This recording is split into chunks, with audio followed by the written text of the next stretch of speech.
Nando.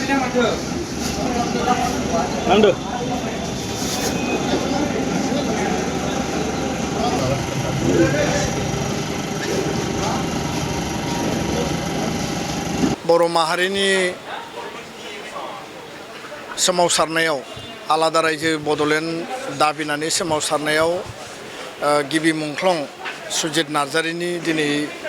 थैनाय सान एबा मुंख्लं सान आरो बे सानखौ बड'लेण्ड मार्टियार डे हिसाबै दुलाराय बर' फरायसा आफादा माहारि नाङैनो फालिबाय थादों। दिनै 39टा दिनै बड'लेण्ड मुंख्लं सान आरो उदालगुरि जिल्ला एबसुआ नैबे बिष्णुराभा जे अडिट'रियाम दङ बेयाव फुंबिलिनि सुजित नार्जारिनि मुसुखायाव बिबार बावनानै माहारिबादनि जि गिदिर आदर्श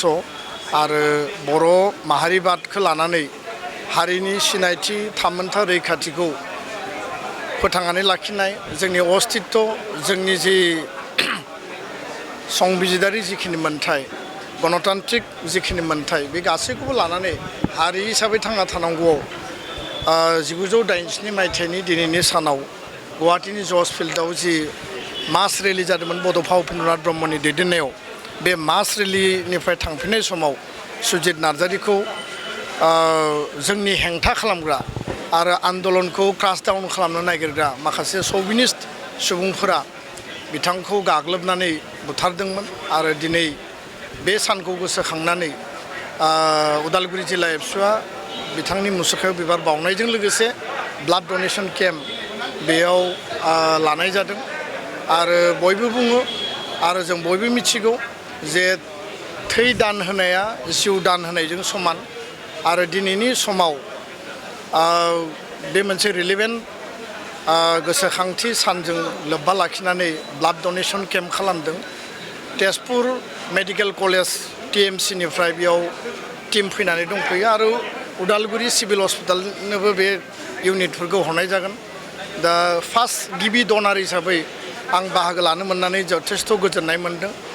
आरो बेखायनो जे जोंनि जिखिनि ससियेल कन्ट्रिबिउसन जोंनि जिखिनि जे सामाजिक जोंनि दायित्व बेखौ जों जेब्लायबो जोङो गोसोआव लानानै हाबा मावबोदों आरो दुलाराय बर' फरायसा आफादा जेब्लायबो माहारिनि सानथौ सानस्रि हारिनि खैदां खैफोद हारिनि थैनाय थांनाय थामोन्था रैखाथिनि थाखाय माहारिबादखौ बिथा खालामनानै हाबा मावलांगोन आं जेब्लाबो मिजिंथियो आरो दिनै बे महत मोनसे उद्देश्यखौ लानानै जों बयबो मिथिगौ आथिखालाव गोबां सार्जारि केस जायो इमारजेन्सि केस जायो गोबां एक्सिडेन्ट केस जायो आरो गोबां ट्रमा माखासे इमारजेन्सि केसेसफोर फैयो लोगोसे जोंहा डिलिभारि केस थायो आरो सरकारि हस्पिटालफोराव सिभिल हस्पिटालानो जा मेडिकेल कलेजानो जा बा हस्पिटालानो जा बेफोराव ब्लाडनि क्राइसिसआ जेब्लायबो थायो। आसामाव जेसेबां मेडिकेल कलेज सरकारि हस्पिटाल दङ जेराव ब्लाड बेंक दङ बे ब्लाड बेंकफोरा प्राय माने क्राइसिसआव थायो खालि थायो नांगौआव ब्लाड मोना। दा गोरिब गुन्द्रानि बे थासारिखौ बुजिनानै आरो इमारजेन्सियाव मानसिनि जिउखौ रैखा होनांगौनि थाखाय जिहेतु ब्लाड नांगौ बेखायनो दिनै उदालगुरि जिल्ला एबसुआ गासैबो आन्सलिक एबसुखौ जथाय लानानै बेयाव ब्लाड डनेशन केम्प खालामनाया थारैनो बिराद गिदिर मोनसे हाबाफारि आरो बेबायदि हाबाफारिया खोब रेयार जायो। गोबां जायगायाव ब्लाड डनेशन केम्प जायो थेवबो लार्ज स्केलाव दुलाराय बर' फरायसा आफादा ब्लाड डनेशन केम्प खालामबोदों आरो ब्लाड होबोदों आरो बेखायनो आङो उदालगुरि जिल्ला एबसुखौ धन्यबाद बावदों आरो माहारिनि थाखाय जों जेब्लाबो खौसे हाबा मावलांनांगोन आं बेखौनो खावलायबाय।